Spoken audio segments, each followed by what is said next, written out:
Merhaba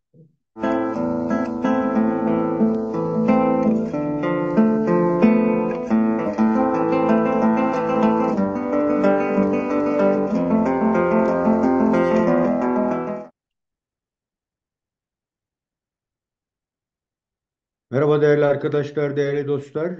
Yeni bir çalışmada tekrar bir aradayız. Bugünkü çalışmamızı bu son günlerde e, gördüğümüz kadarıyla yeni bir çözüm süreci arayışının olup olmayacağına dair tartışmalar başlatıldı. Ancak buna rağmen kimin ne yapabileceğine dair çok da fazla doğrusu net bilgiler yok. Buna rağmen bunun çok önemli bir süreç, çok önemli bir dönem olduğunu düşünüyorum. Bu vesileyle de bugün değerli bir arkadaşımızla bu konuyu ele alacağız.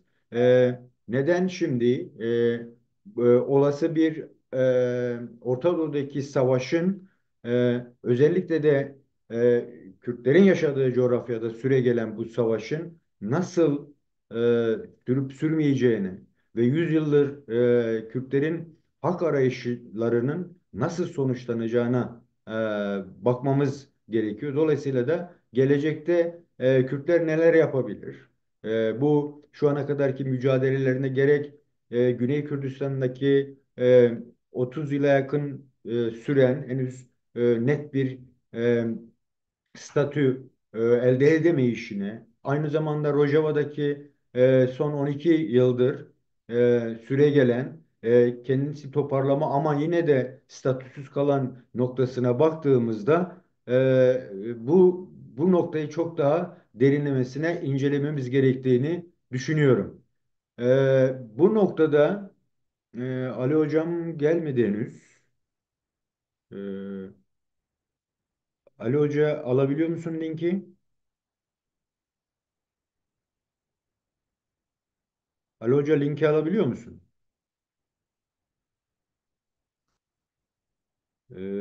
Linki alır mısın? Linki, gönderdiğim linki. En son linki gönderdim, onu al olmazsa. Ha, evet. Sevgili Ali Can'dan da geldi. Bağlanıyor şu an. Evet. Canlı, canlı yayın denememiz. Umarım başarırız. Evet. Sevgili Ali Can'dan hoş geldin. Valla canlı yayın stresi ve heyecanı da var. Yok değil yani açıkçası. Onu da söylemiş olayım. Hoş geldin sen. Ben girişte bir şeyler anlatmaya çalıştım. Ancak dediğim gibi biz bir başlık attık. Çözüm süreci kime yarar diye. Tabii ki çözüm süreci aslında herkese yarar. Olmalı mı, olmamalı mı tartışmasının dışında mutlaka olması gerekiyor. Çünkü artık toplumların bu acılar içerisinde yaşama olanakları kalmamıştır. Yani hem ekonomik olarak hem sosyal olarak hem kültürel olarak ciddi bir çözülmenin ve çürümenin olduğu bir noktadayız. Dolayısıyla küçücük bir umut bile olsa o umudun yeniden yeşertilmesi için herkesin, her tarafın ve her grubun bu çözüme dair neler yapılabileceğine dair bir çalışma üretmesi gerekiyor. Geçmiş süreçte biliyoruz ki 2000 2013-2014 yıllarında başlayan süreçteki toplumdaki o rahatlama, o hem yani ekonomik olarak rahatlama oldu, hem sosyolojik olarak rahatlama oldu, hem insanların birbirleriyle iletişim kurabilme olanakları sağlandı ve toplumun çözüm sürecine karşı tutumunun %70'e varan bir e, katılım olduğu görüldü. Böyle baktığımız zaman yeni bir çözüm süreci olgusunu nasıl değerlendirmemiz lazım? Neler diyeceksin hocam bu konuda?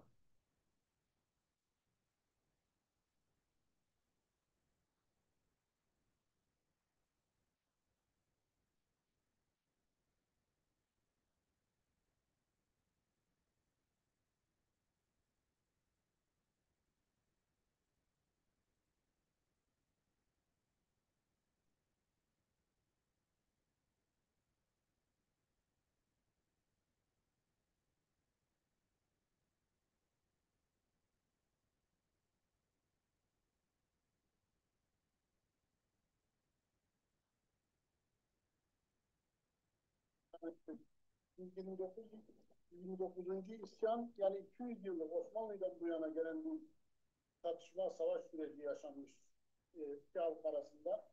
29. isyan 40 yılı da devirdi. Yani 84 tarihiyle eline alındığında 15 Ağustos 40 yılı geride bıraktı. 40. yılın bitmesiyle birlikte savaşın aslında sona ermesinin gerekliliği her iki toplum için e, zaruri hal aldı. Yani özünde bu savaş e, kendini tekrarlayan bir savaş durumundaydı. Yani ben az önce sizin konuşmanızda da bahsettiğiniz çözüm süreci döneminde de aslında çözüme yaklaşıldı. Çözüm elimizin uzatıp alabileceğimiz kadar yakın hale geldi. Maalesef birçok gücün e, burada olumsuz rol oynaması, iç güçler olsun, dış güçler olsun. Ses geliyor mu değerli arkadaşlar? Ses alabiliyor musunuz? Sesini çok yavaş geliyor. Ses bir benim sesimi net alıyor musun Ali Hocam? Çok yavaş alıyorsun. Hı. Buyurun hocam siz devam edin. Bir önceki çözüm sürecinin akabete uğramasının birçok nedeni olduğunu belirtebiliriz. E, fakat geçmiş çözüm sürecinden ders çıkararak yeni bir çözüm süreci, adı eski çözüm sürecinin devamı da olmayabilir, yeni haliyle, yeni şekliyle bir süreç e, gelişebilir. Bu sürecin gelişmesi tabii ki sadece e, Türk Savaşı'nın iki tarafın barış iradesiyle ortaya çıkan bir durum olmadığını en başta söylemek gerekiyor. Evet. Bölgede, dünyada yaşanan yeni bir süreç var.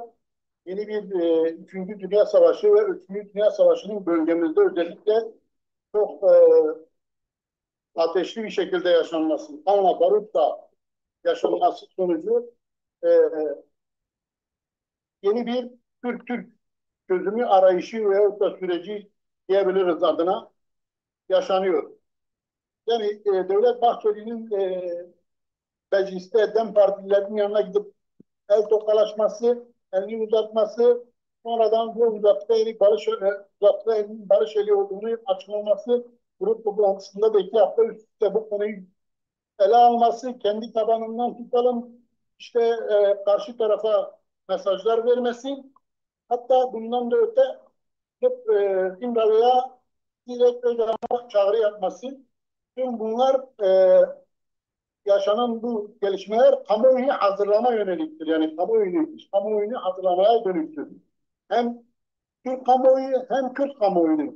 Yani benim görebildiğim kadarıyla şu ana kadar iki taraftan da yapılan açıklamaların özünde biraz da para araştırması, kendi kitlelerini, kendi yapısını, tabanını sürece hazırlama, yeni bir sürece hazırlama. Şimdi bu tabii ki e, nasıl bir kamuoyunda algı oluşturdu. İlk Evet. etapta her iki e, cepheden de baktığımız zaman gerek Kürt kamuoyu olsun, gerek Türk kamuoyu olsun, gerek Kürt aydınları, yazarları, siyasetçileri olsun, gerek Türk aydınları, yazarları ve siyasetçileri adeta bir şok yaşadı. Gerçekten de hiç kimsenin beklemediği bir şekilde tepkiler verildi yani. Evet. İlk tepkilere baktığımız zaman önce Türk toplumunu değerlendirdiğimiz zaman Türkiye'deki siyasetten tutalım aydınlara kadar özellikle solcusundan sağcısına kadar büyük tepkiler geliştirildi. Mesela Bahçeli'nin açıklamasından önce bildiğimiz gibi iktidar CHP'ye yüklenildi. CHP işte kendilerle birlikte işte terörle tırnak içinde söylüyorum. Birlikte hareket ettiği yönünde eleştiriler yapılırdı. Ve CHP periferisindeki aydınların, yazarların tepkileri işte kendileri savunmak. E, ve Kürtlerle birlikte seçimlerde hareket ettiği için e, birçok CHP'ye yakın yazar, aydın ve entelektüel kesim e, Bahçeli'nin eleştirilerini, hükümetin eleştirilerini kendileri eleştirdi. Fakat Bahçeli'nin elini uzatmasından sonra Merdan Yarar'dan başta olmak üzere birçok yazar yani tam tersine işte e, DEM Parti Türkiye'lileşmiş. DEM'ler hala Türkiye'lileşmemiş. İşte Allah bizi yeni bir çözüm sürecinden korusun tarzından e, şeyler yapmaya başladılar. Sürece karşı tavır almaya başladılar. Tepki gösterdiler. Bahçeli'ye dönüp işte daha birkaç hafta öncesine kadar kendileri meclisten atmaya kalkıyordum. İşte maaşlarını kesmeye yönelik öneriler sunuyordum. Neden ne oldu birdenbire böyle bir adım atmaya çalışıyorsun gibi serzenişlerde ve eleştirilerde bulunmaya başladılar. Ali Yani hocam, Ali hocam bu noktada şunu sormak istiyorum. Yani toplumun hazırlanmasının geçmiş süreçte çalışmanın başarıya ulaşmamasından biri de toplumun sağlıklı bir şekilde hazırlanmaması durumunu herkes gündeme getiriyor ve bunun içinde de belirleyici olan da zaten aydın dediğimiz kitlenin gerçekten de toplumun bunu içselleştirmesi için yapması gereken çabalar var. Bu karşı çıkış, bahsetmiş olduğunuz karşı çıkışın temelinde sadece iktidarın kendi başına bir adım atma isteğinin cevabı olarak ele alınamaz mı? Çünkü yani toplumu e, net, açık bir şekilde bilgilendirerek böyle bir adımın atılmasıyla e, daha sağlıklı bir şey olmaz mı? Çünkü yani ya ne olmuş ki zaten bir araya geldikleri zaman tokalaşıyorlar. Yani bunu demektense gerek Bahçeli'nin gerek Sayın Cumhurbaşkanı Erdoğan'ın daha net bir söylem dile getirmesi durumunda toplum da onu destekler veya karşı çıkar tavrını net olarak ortaya koyma olanağı olmaz mı? Burada yani kimi eleştirmemiz gerekiyor? Aydınları mı yoksa gerçekten hükümetin net evet böyle böyle bir durum var. Çünkü sadece bir cümle var. Yani dışarıda barışa gidiyorsak içeride de barışa gitmeliyiz gibi bir yaklaşımla böyle bir sonra zaten her şey alt üst edilmeye çalışıldı yine. Ama bana kalırsa toplumun tartışır hale sokmak olduğunu da düşünüyorum. Yani olmasa bile bizim tartışmamız gerekiyor. Bir şey gelmiştir. Neden böyle bir yaklaşım öne çıktı sizce? Yani bu karşıtlığın temelinde ne var? Çünkü bakıyoruz DEM doğru yaklaştı. CHP aynı zamanda doğru yaklaşmaya çalışıyor. Yani çok belirgin bir karşıtlık yok. En azından partiler bazında. Bu bahsetmiş olduğunuz çıkışların sebebi ne sizce? Buyurun. elbette ki bak hocam doğru dediniz. Yani elbette ki bunun nedeni iktidarın son 10 yılda toplumu kutuplaştırması, Kürtlerin öcü gibi göstermesi. Yani toplumda bir düşmanlık algısı yaratması yani. Tamamen Kürtleri düşman gibi göstermesi. Bundan en büyük fayda zaten Bahçeli ve partisi MHP ile ortağı AK Parti. Yani buradaki politikaların birinci şeyi bu. Fakat anlatmaya çalıştığımız gerçeklik Türk toplumunda satı yaptığıyla, aydınıyla, entelektüeliyle, siyasetçisiyle yanlış bir Kürt algısı var yani. Bu bir realite, bu bir gerçeklik. Bakın dikkat edelim yaşanan gerçeklik ne? Şu an yani öyle şeyler yaşanıyor ki solun yapması gereken şeyi sağ yapıyor. Türkiye'nin en sağcı, en milliyetçi, en faşist diye tanınan, bilinen partisinin lideri barış eli uzatıyor ve ona yönelik eleştiriler geliştiriyor. Anlatmaya çalıştım. Türk aydınları bile yani durumun bilincinde değil. Yani bir korku var. Mesela gerçekten de toplumda konuşuyoruz ya onlar ya bir şeyiz. Konuşuyoruz diyoruz ki bir çözüm süreci mi yaşanıyor? Diyorlar ki Allah korusun. Bir daha Allah etmesin tarzında. Yani bunu diyen insanlar devletin savcısından tutalım solcusuna kadar yani siyasetçi tipinden tutalım aydın tipine kadar. Bir çözüm süreci bir daha hiç olmasın diye şey yapıyorlar. Yani bakış açısını anlatmaya çalışıyorum. Savaştan değil, barıştan bir korku var. Yani çözümden korkan bir e, siyaset yapısı var, bir aydın yapısı, entelektüel yapısı. Yani bu Bir sosyal de Ali Hocam bir yapısı de aslında belki de çok önemsememiz gereken şu. Bugüne kadar olası çözüm, olası yumuşamalar, olası işte karşılıklı ödünlerle toplumu biraz rahatlatma adımlarının her noktasında herkes tarafından. Yani öncelenen bir şey vardı. Ya biz bu adımı atmak istiyoruz ama işte MHP engel oluyor gibi. Biz şöyle şöyle yapmak istiyoruz ama Bahçeli'yi ikna etmemiz gerekiyor gibi böyle şu an ben daha bu sizin anlatmaya çalıştığınız karşıtlıkları gördüğümde demek ki onlar yalanmış. Yani Bahçeli söylüyor. Yani bunu söyleyen ben değilim. Ben olsam dersiniz ya gidin yani sen yapman gereken şu. Fakat bugün gerçekten Türkiye'nin önünü tıkadığını düşündüğümüz 10 yıllardır yani 10 yıllardır engel olan bir yapı bugün sana diyor ki ya böyle bir şey yapabiliriz. Yalan olabilir, oyun olabilir, seni kandırmak istiyor olabilir.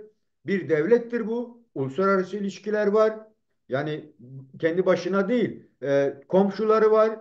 İçinde bulunduğu işte proxy güçlerle Suriye'de, Irak'ta bulunma hali var. İçte ekonomiler bozuk. Halk mutsuz. Tam bu noktada alıp da ya biz böyle bir şey yapamayız. Hayaldir o demek gerçekten de toplumun beklentilerinin karşıtında bir çaba. Dolayısıyla da kim olursa olsun bizim buna karşı çıkmamız gerekiyor. Bunu yapamazsınız arkadaşlar. Yani son 50 yıldır toplumun içinde düştüğü durumun aşılabilmesinin tek koşulu herkesin kendi çabasında, kendi noktasında taşın altına ayaklarının eline koyması gerekiyor. Aksi takdirde yani 10 yıl daha mı kaybedelim? 100 yıl daha mı kaybedelim? Yazık değil mi? 85 milyon insanın toplumun mutluluk içerisinde yaşaması gerekirken bu tür savaş dengesi içerisinde yaşaması. Buyurun hocam. Evet, şimdi Kemal Hocam, Türk toplumunda bu gerçeklik yaşanırken Türk toplumunda da aslında benzer özellikler var. Yani Türk toplumundan kasıt şu, Türk toplumunun aydınları, Türk toplumunun entelektüel kesimi ve Türk toplumunun belli siyasetçi kesimi de öyle. Yani adeta e, onlarda da ya bu bir aldatmacadır, bir kandırmacadır. İşte Türkleri adeta işte Türk hareketini teslim almadır, bitirmedir, yok etmedir. Ben mesela geçen bir arkadaş bana atmış, büyük muhakkak izle diye e, İbrahim Halil Baran Evet. bir videosu vardı. Evet, ben o videoyu izledim. Evet, çözüm süreciyle ilgili bir şeyler söylüyor. Fakat elimde bir liste var diyor. Anlaşma yapılmış. Böyle korku iklimi yaratıyor yani resmen. Ben izlerken yani kendi kendime güldüm yani. Yani elimde anlaşma sağlanan bir liste var. İşte İmralı'yla hükümetin anlaştığı 60 madde mi 68 madde mi bahsediyor yani. Ya vallahi inan ki hocam ben e, bazı şeylerde insan artık ne diyeceğini bilmiyor. Ya arkadaş şimdi ortada hala çözüm sürecinin bir şeyi var, söylentisi var. Hem 68 maddelik şeyi çıkarmışsın anlaşmayı. Ya bu süreç uzun soluklu, ucu açık bir süreç. Daha önce de yaşadık. 10 yıl sürecek bir süreç. En az 10 yılda yani. Eğer bir silahlanmalar olacaksa bunun sürecin başlaması ve sona ermesi yani yılları alacak. Ben hemen masa üstünde çözdüm, bitirdim. 68 madde anlaşılmış. Onu da işte Öcalan şeye dayatacak. E, e, PKK'ya dayatıyor. Bir tarafına kabul ettirecek. Adeta çözüm süreci değil, yani süreçle dönmenin barış değil de silah zoruyla bazı şeyleri Türklere dikte ettirmek. Burada da bir korku var. Bu da çok önemli yani. Şimdi savaştan değil, bunu anlatmaya çalışıyorum. Barıştan, barış görüşmelerinden korkuyoruz. Problem bu. Ben bunu anlayamıyorum yani. Ali hocam o tür yaklaşımları şöyle de düşünmemiz gerekmiyor mu? Yani çünkü bu çıkışla beraber yani Dem gerçekten temkinli davrandı. Bakırhan'ın konuşması vardı. Yani daha öncesinde de Besi Hozat'ın bir şeyi vardı. Evet yani biz çünkü daha önce işte ahlaksız bir teklif yapıldığını sonraki açıklamalarında da evet yani Keremkin yani gidin İmralı'ya siz Cumhurbaşkanı ve kim görüşün bu işi çözelim demişti. Dolayısıyla bu çıkışlar olabilir veya geçmiş dönemdeki çözüm sürecinde yani aktif biri olan Efkan Alan'ın konuşması, yine Bülent Arıç'ın bir şeyler söylemesi. Yani bir çözümünüz varsa altını doldurun şeklinde. Dolayısıyla o tür çıkışlar mümkündür. Yani belki toplumu hazırlamanın, belki sorgulamanın, belki de nasıl olup biteceğinin dair işte sen, ben, öteki, aydını, çiftçisi, işçisinin yorum yapabilir bir alan, bir zemin yaratma için diye ele alırsak daha sağlıklı bakarız diye düşünüyorum. Buyurun.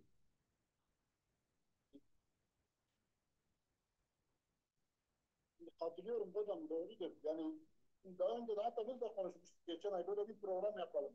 Yani çözüm sürecine yönelik yeni bir çözüm süreci mi diye. Fakat araya başka gündemler geldiği için yapamadık.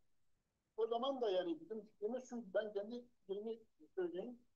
Şimdi evet doğrudur. BSO'dan da çıktı söyledi. Ondan sonra yanlış değilsem e, Duran Kalkan ya da Karaşun'u o da işe ahlaklı bir tekliften bahsetti. Fakat ahlaksız bir teklif yapılan ahlaksız teklifin ne oldu, kime yapıldığı da ortada belli değil yani. Evet. Şimdi varsayalım ki böyle bir dayatması var. Yarın devletin böyle bir dayatması var.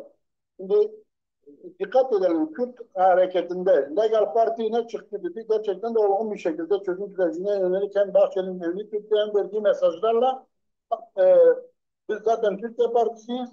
Biz sorunların diyalogla çözülmesinden yanayız. Barıştan yanayız. Bizim varmak gereken bu. Çok güzel. Ben beğendim yani Hı hı. açıklamalarını. Bakıyorsun ardından ne dediler? Miting yaptılar Diyarbakır'da. Adres İmralı. Kim muhatabınız? Değil mi? İmralı.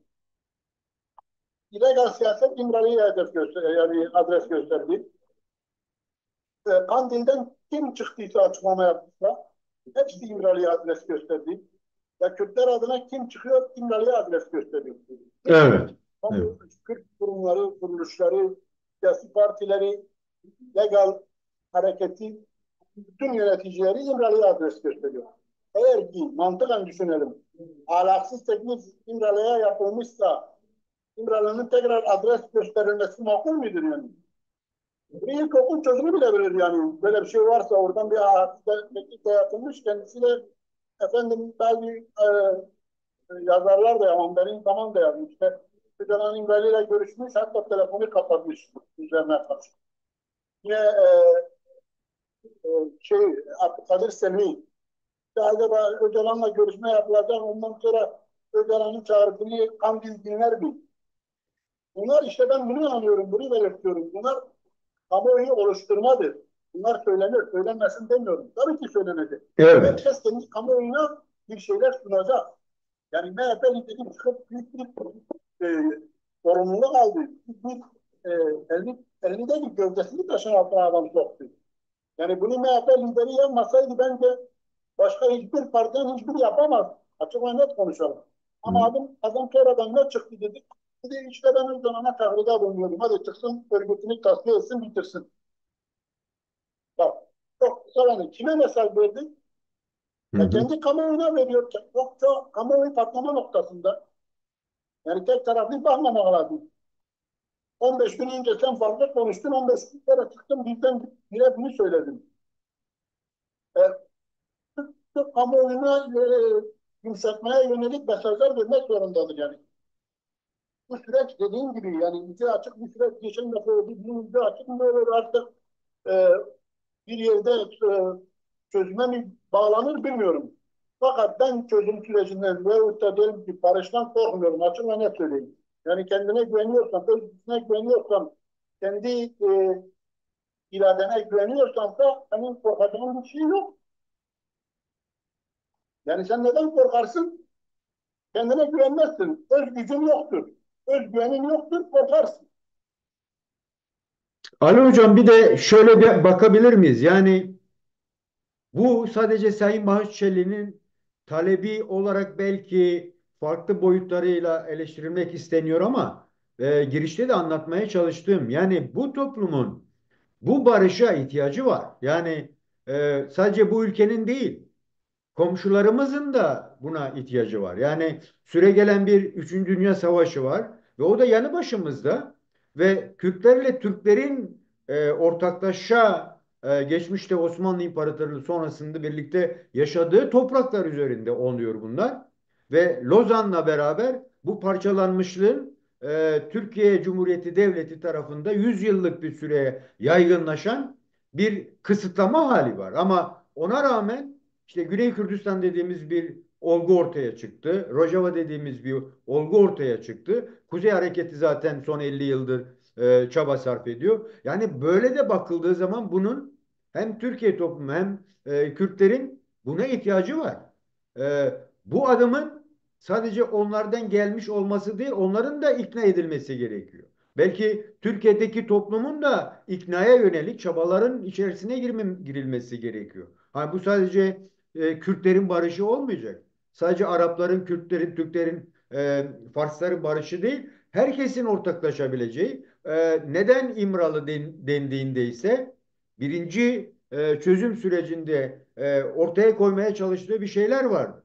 Yani halkların bir arada yaşayabilme olgusunun desteklenip bir çözüm yolu, bir çözüm arayışına girmek. Zaten eğer Üçüncü Dünya Savaşı süreci varsa, bazı şeyler değişecekse, bu değişimi toplumu çağırırken ikna edilmesi gerekiyor. Yani ölümler var, yok oluşlar var, kayıplar var, karar süreçlerinde birbirlerini kırma var. Dolayısıyla böyle bakıldığı zaman yani bu bir gereksinimin ötesinde mutlaka olması demek istiyorum ben. Yani mutlaka olması gerekiyor ki artık bu acılara son verilmesi gerekiyor. Buyurun. Evet hocam başta dedim ya 40 yıl oldu savaşlar. Türk ve Türk özgürlüğünde 40 yıl. Evet çok güzel dediniz. Her iki toplumun da barışa ihtiyacı var. Yani ekmek ve sudan daha çok Türklerin de Türklerin de hava kadar barışa ihtiyacımız var. Yani nasıl ki nefes alıyoruz, barışa da aynen öyle ihtiyacımız var. Yani açık ve net söyleyeyim, bugün yaşanan ekonomik krizin nedeni ne? Bu savaş. Yani Evet. insanların aç yatağa girmesinin sebebi bu savaş. Ay başını getirememesinin sebebi bu savaş. Marketten çoluk çocuğuna yiyecek, AVM'lerden giyecek alamamasının tek sebebi bu savaş. Evet. Başka bir şey değil. Yani o nedenle e, siz de çok güzel belirttiniz. Her iki toplumun da çok acil barışa ihtiyacı var. Bugün böyle bir fırsat ortaya çıkmışsa bundan korkmak gerekmiyor.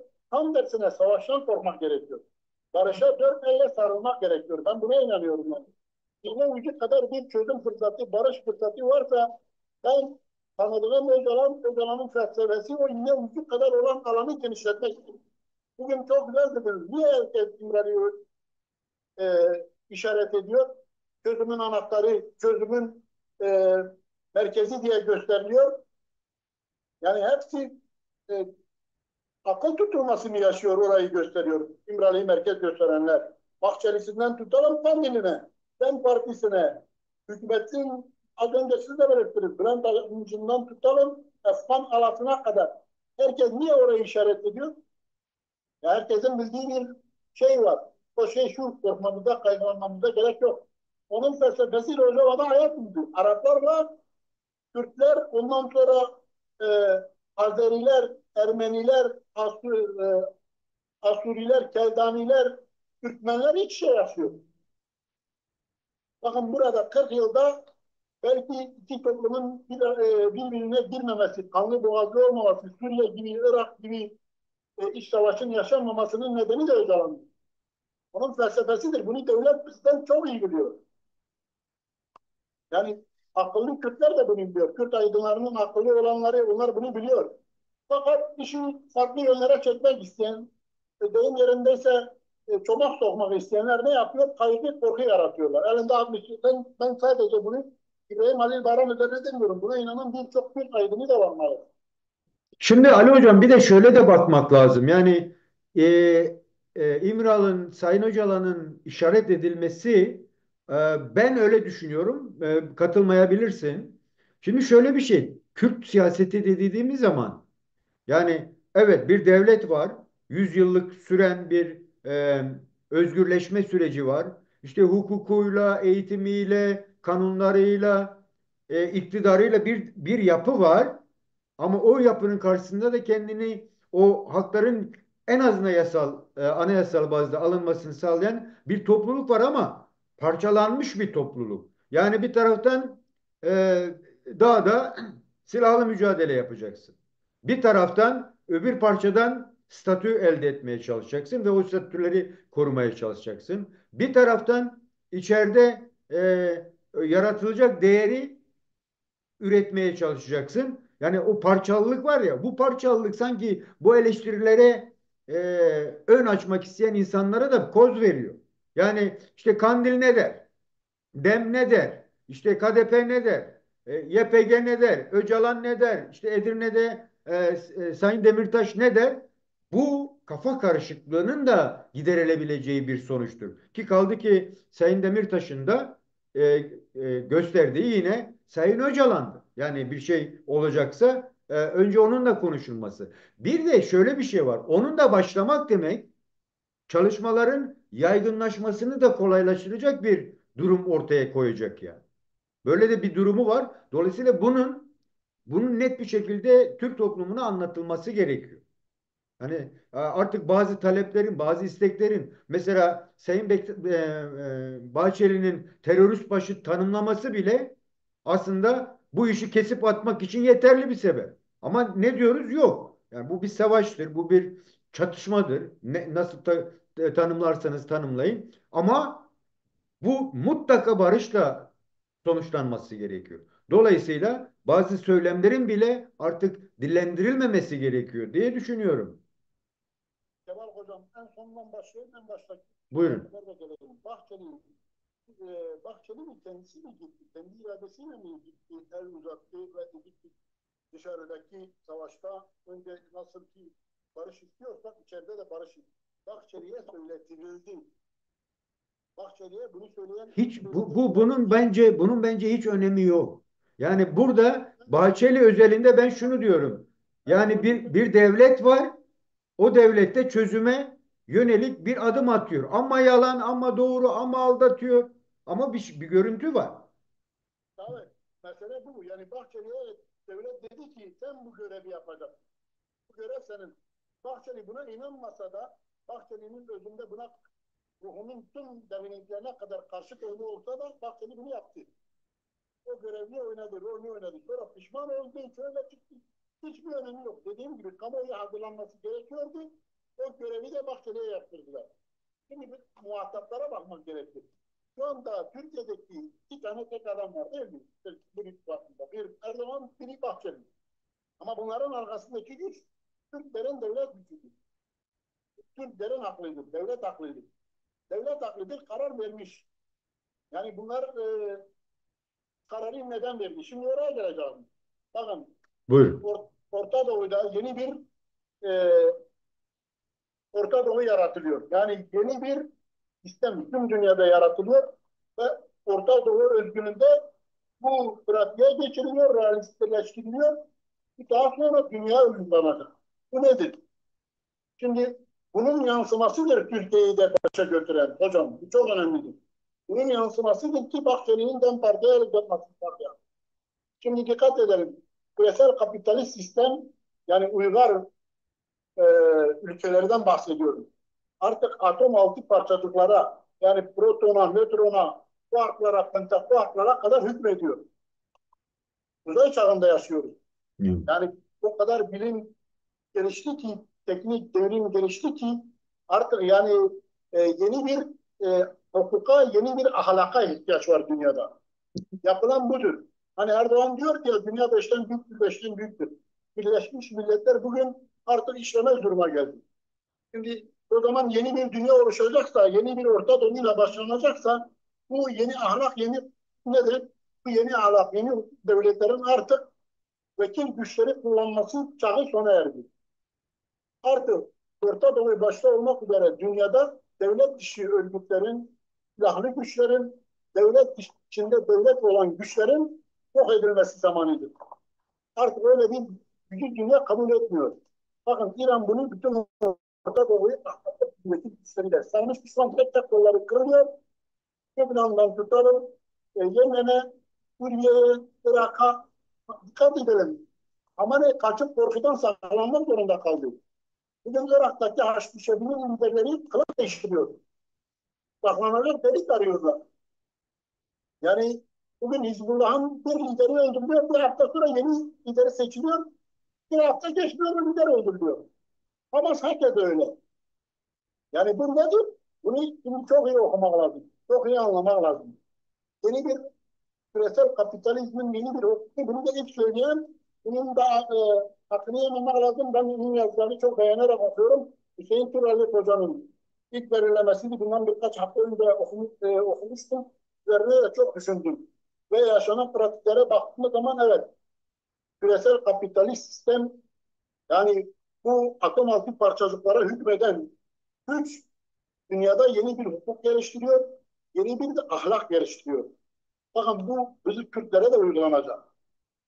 Bunu söyleyelim. Yani bizim de işimiz zor. Nasıl zor? Güney Kürdistan'da artık biz yok e, Asayiş Tayyip'e, Teyze Tayyip'e, yok bilmem işte Neçirvan Bardani'nin özel örgüsü, yok Gafur Talabani'nin özel örgüsü bitti. Zaten diyorlar seçimden sonra tek ordu olacak. Evet. Tek bir ordu. Hı hı. Birleşeceksiniz. Az önce dedi bize parçalı. Parçalı durum da bitti. Süreç çok keskin. Ya sen değişeceksin ya aşılacaksın.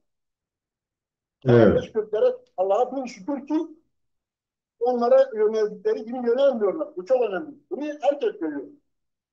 Yani diğerlerimiz ateşle, silahla, barutla bilimsel teknik bölümü kullanarak işte sana bombalarla bile yok ediyorlar.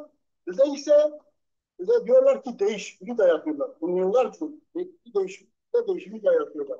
Peki bu değişimi bize dayatırken bize Lozan'ı mı dayatacaklar? Yeni Lozan mı bize sunulacak? Veyahut da değişen Orta Doğu'da Kürtlerin rolü ne olacak? Kürtlerin yeri olacak mı? Rolü olacak mı? Kürtlerin statüsü olacak mı? Evet. Bunu Türkiye Cumhuriyeti gördüğü için Bahçeli ile el uzatıyor. Bu çok önemli. Yeni Orta Evet. Doğu'da Türkiye'ye rol verilmedi ama Kürtlere rol verildi. Nedir bu rol? Bakın Rojava artık Geniş Suriye üçe bir bölünür, dörde bir bölünür, federal mı olur? O yakın zamanda ortaya çıkacak. Çok da uzak değil. Ondan sonra Güney seçimlerden sonra dediğim gibi tek bölge haline getirilecek. Güneyde büyük ihtimalle de işte yarınki seçimlerde Hafız Talabani'nin de ağırlığı daha da artacak. Onun üzerinde yürütüyorlar. HDP'ye biraz da ders veriyorlar burada.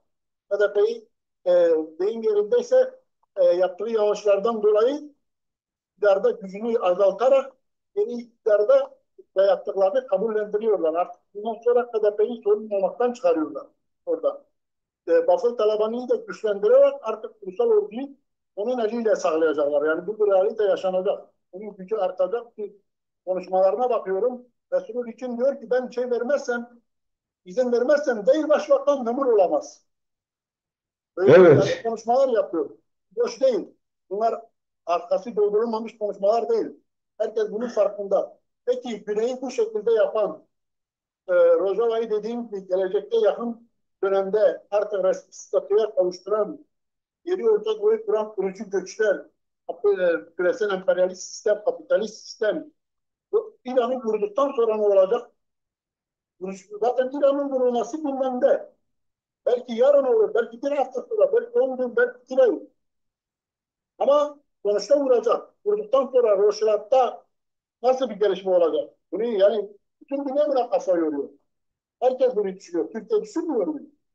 Düşünmekten öte yaşanacakları görüyor. Ön alıyor, hazırlık yapıyor. Nedir bu? Roşilat'ta da ortaya çıkacak olan Kürdistan'ın dördüncü parçasının, üçüncü parçasının özgürleşmesi Kürtlerin Rojava'da da statüye kavuşması artık yeni İran Cumhurbaşkanı Pezeşkiyan'ın dediği gibi İran üçe mi dörde mi bölünür onu da bilmiyoruz. Çünkü biz Ali, Ali Kürtler hocam, Ali hocam çok özür dilerim. Yayında sen düşmüş görünüyorsun. Dolayısıyla daha yeni geldin ya. Buyurun. evet Buyur, hocam. buyurun hocam. Dedim İran'dan sonra peki e, hani Cumhurbaşkanından tutalım Bahçeli'ye kadar savaş kapımıza dayandı diyorlar değil mi? Doğru mu? Evet. Yani savaş geldi yani kapıya da bu Türkiye'de kimin ardını yaksan Türk'ün, Laz'ın, Çerkez'in, polisin, askerin, esnafın, öğretmenin, öğrencinin korudu. Savaş kapıya geldi yani görülüyor, dayandı. Doğru. Evet, İsrail'in ikinci hedefi Türkiye değil. Fakat yaşananları okuduğum zaman olay burasıdır. Türkiye'de değişecek. Peki Türkiye'nin değişimi nasıl olacak? Benim fikrim, benim görüşüm, naçizane düşüncem şu, Türkiye siyasi değişime zorlanıyor. Türkiye'yi bir Suriye gibi, bir Irak gibi, bir İran gibi değiştirmeyi kendileri de istemiyor.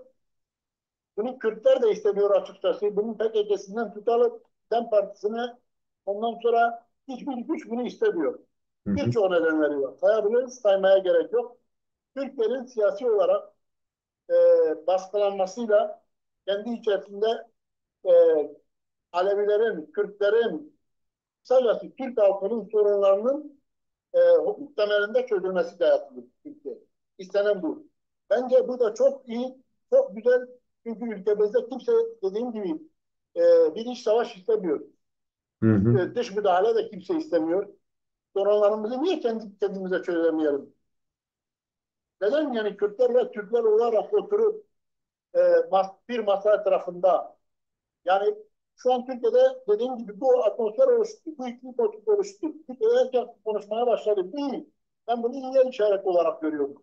O yüzden diyorum kamuoyu yaratıldı artık. Hani diyor ya bin şişeden çıktı. Evet. Niyetleri efendim dedi kandırmakmış, yok bilmem teslim almakmış, söylemiş, söylemiş. Ya olabilir sen kendine güvenmiyor musun? Bütün mesele bu. Aklıma Öcalan'ın güzel bir sözü geldi. Diyor ki ben şeytanla da politika yürütürüm. Şeytanla da diyor ben görüşürüm. Kendi çıkarlarım doğrultusunda. Hı hı. Yani o zaman neye korkuyor bu korkan arkadaşlarımız? Korkan aydınlar neye korkuyor? Peki, Ben o konuda şunu söyleyeyim. E, diyalogun savaştan bin kat hayırlı olduğuna inanıyorum.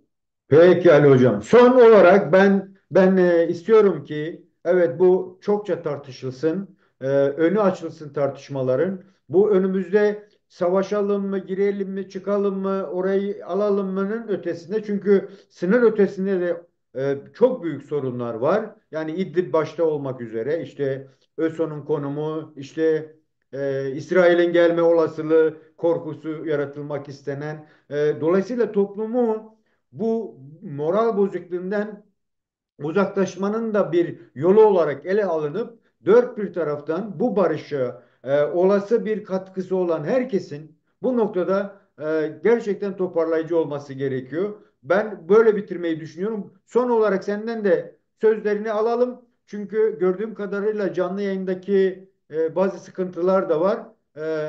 Hem onu da sonuçlandırmış olacağız. Son olarak neler söyleyeceksin? Neden önemli? Kime yarar? Buyurun. E, öyle ben bu krizin büyük bir fırsat elbisesiyle geldiğine inanıyorum. Krizler biliyorsunuz fırsat elbisesiyle gelir. Yeter ki bu fırsat elbisesini giymeyi bilelim, değerlendirmeyi bilelim. Krizi fırsata çevirelim. Hem Kürtler olarak hem Türkler olarak. Bütün kesimler için diyorum, halklarımız için diyorum. Evet. Buradan, bu savaştan bir barış çıkaralım.